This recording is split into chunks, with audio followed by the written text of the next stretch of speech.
that there's a huge number of people in rural poor. And of course I found that myself when I started my farm in Chenjojo district. And you find that the little kids are carrying firewood through my farm, you know, and I'm not saying they're not going to school, but most people have stopped school at a sort of P5 level. Okay. And of course the women are often having babies from age 14 on. Oh, wow. You know, they'll say that somebody who's like 35 years old is an old woman, you know, which is, you know, so there's a difference in rural and urban areas. And I think we need to put more emphasis on rural industrialization. And so agro-industrialization is very important. Now, because yes, we have poverty in the city, yes, but if you look at the numbers, we have a huge amount of rural poverty. And those people they have their small farm subsistence, a lot of this. And by subsistence, what I mean by subsistence is they don't price in their labor. So you get someone who gets some land, they grow some maize on it, they get whatever the yield is. The yields are usually poor because they're not using fertilizers and modern methods. And if the price is 1,000 shillings per kilo, they take it. If it's 500 shillings a kilo, they take it. They just whichever way it is. The market does offer. For them, that's just cash, because they have not priced in their labor. So, but once you price in your labor, and then you get a surplus, whether you're a small or large farmer, you've moved from subsistence to commercial farming. Let's actually get to that, especially, which is a focus of the president, getting people into the money economy. And you mentioned something very important, that as people who are in the agricultural sector, you are not pricing along the way. You are probably just looking for production of a particular product, then you will get the market value. But you've probably not looked at the land value, you've not looked at the labor, you've not looked at anything. What advice would you give to such people, and what mechanism can you use to price along the agricultural value chain? Well, that's it. So basically I'm using the model of having a hub farm or a commercial farm in a rural area. Whereby now, my first task over the last decade has been actually to make that a commercial farm itself. So I had to get the money in to develop it, to plant the seeds, to grow the coffee. And obviously there's a lapse period in that. You don't immediately start making money in an agricultural project. In fact, I would say if you do it in 7 years, probably, you're not doing too badly. It took me 9, 10 years in the size of the farm. But essentially then I'm actually, at a commercial level, I'm going from seedlings to coffee agronomy, to processing, to packaging for export, you know, that whole entire value chain. The entire value chain, apart from roasting. Roasting I do a little bit, but I'll get more into that. But by having that commercial farm sitting in where I'm doing all that stuff, not in Kampala, but in Chenjojo, I'm providing labor for people. I'm providing an opportunity for them to have some cash. Now, particularly the woman, because when a woman gets cash, 80% of it goes into the household. When a man gets cash, it might do, or it might go into the local bar, or, you know, so men are less reliable in terms of bringing cash into a productive economy. Those women, therefore, have a little bit of money which they can spend on educating their children, spend on healthcare, or also developing their own small holdings. And so as we supply good quality seedlings to them, and they're trained on our farm, or trained by our as outgrowers, as they become more efficient, they can move from being subsistence to being commercial, especially to me in coffee and cocoa.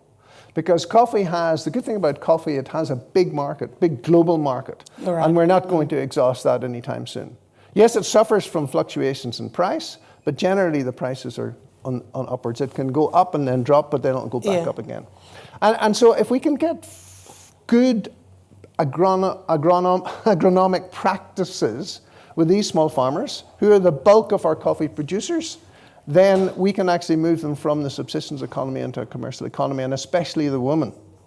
So that's my emphasis in terms of trying to improve rural poverty. Be there in the midst of it, train the people, get better practice, and you'll get better outputs. They'll get more they'll get more quantity and better quality, and they'll get higher prices. You spoke some music to the ears of many who are getting into coffee, because many have the feeling that there is a coffee boom as Uganda plans on at least producing about 20 million bags of coffee by 2030. And the greatest being that we've now surpassed Ethiopia when it comes to export of coffee. But what are the opportunities and what's the missing link with regard to government emphasis in the coffee sector, but entirely the agricultural value chain at large? Is government doing enough in investing in the agricultural sector to be able to spur the growth that is expected over time? Well, I think government policy needs to do a couple of things that I can think of straight off. One is the inputs. Now, the inputs, by that I mean the right seedlings, because at one stage, government was actually promoting what we call A-Light. It was coffee grown from seed. That's not a great coffee. It's susceptible to coffee wilt. It yields one year and not the next year. So a lot of people got those free seedlings, but it really didn't add enough to the productivity. So now you need to produce clonal coffee, this CWDR, resistant varieties, the KR varieties, and then so that's what we should be pushing out all over the country. Yeah, they don't necessarily need to be free. Maybe they can be subsidized a bit, but so that they can get into the hands of our farmers. Then we need agricultural extension workers who are really showing people how to grow coffee that is quality coffee. And these practices of stripping coffee, this stealing that goes on, that must be completely clamped down on. Then the other thing is to make finance available for commercial farming in rural areas. So, because the banks will lend you money for 3 years or so, but that isn't much good if you're in agriculture, where it's going to take you 7 to 10 years to get a return on your investment. So we need lower interest rates, as they say, more patient capital. This is necessary for people to really get established in farming. And I don't think there's any particular limits to what we can do if we really concentrate on commercial farming. And I mean that from the very small subsistence farmer to the large farm like mine. Okay. Well, thank you very much. I'm not only talking to Dr. Ian Clark, I am glad to be joined by Ronald Kyagulanyi, who is the coordinator economic policy research and analysis from the Private Sector Foundation of Uganda. And today, like I said earlier on, our focus is on the private sector. It is a pleasure having you, Ronald, and thank you so much for joining us. Thank you. Yeah. And by the time you did come in, we were definitely talking about the government's approach to dealing with the private sector, given the fact that we always hear the statement, which is rightfully so, that Uganda is a private sector-led economy. And by the time you came through, we were talking about particularly the agricultural sector, because that's one of the low-hanging fruits that government is looking at targeting to exponentially grow the economy. But let's start from maybe the funding, because even looking at just the funding in the current financial year 25-26, coming down by about 0.97 from 1.878 around there to 1.86. Do you think government is deliberate when it comes to growing the agricultural sector and the value chains therein? Okay, thank you very much. I'm glad to be here. Pleasure. Greetings from Private Sector Foundation, the apex body of the private sector in the country. Speaking about agriculture, true, it's one of the core sectors. When you talk about the ATMs, and with agriculture industrialization, one of the key. And indeed, we are also concerned about the funding this time, which we reduced by around 0.97%.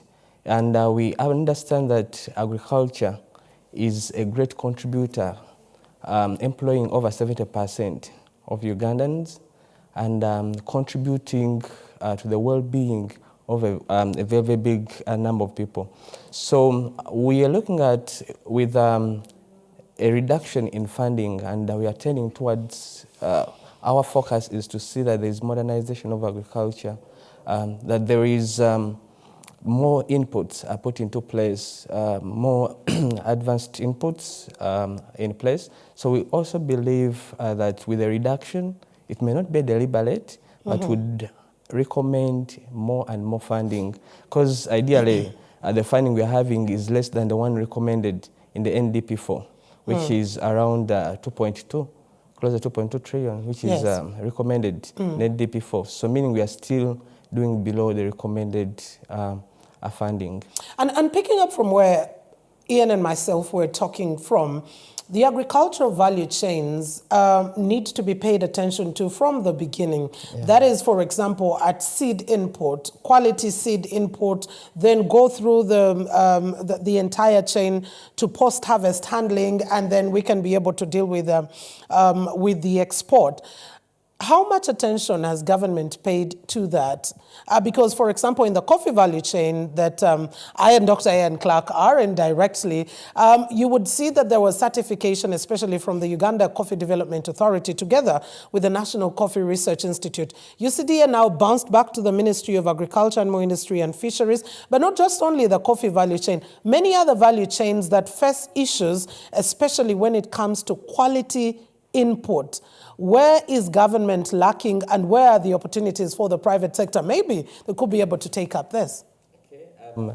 Thank you very much, and thank you for the aspect of the value chain. Indeed, yesterday we were attending one local economic development, which speaks a lot into starting from the grassroots. Starting from the grassroots. Indeed, one of the key challenges in the agriculture sector is the quality of the inputs. Remember, the quality of inputs determine how much the output will be, and what would the quality of the output be. So from research, the 7 interventions we've had with the private sector in different areas, I can give a case of Eastern Uganda, where we had several engagements around maize, rice and beans. That's in the east, Mbale, Buko and those areas. There was a great concern when it comes to the issue of inputs. And it's one of the reasons given when asked, or when the farmers are questioned about the quality of the output they're producing. So we believe that as part of the money, it's now looking at the 1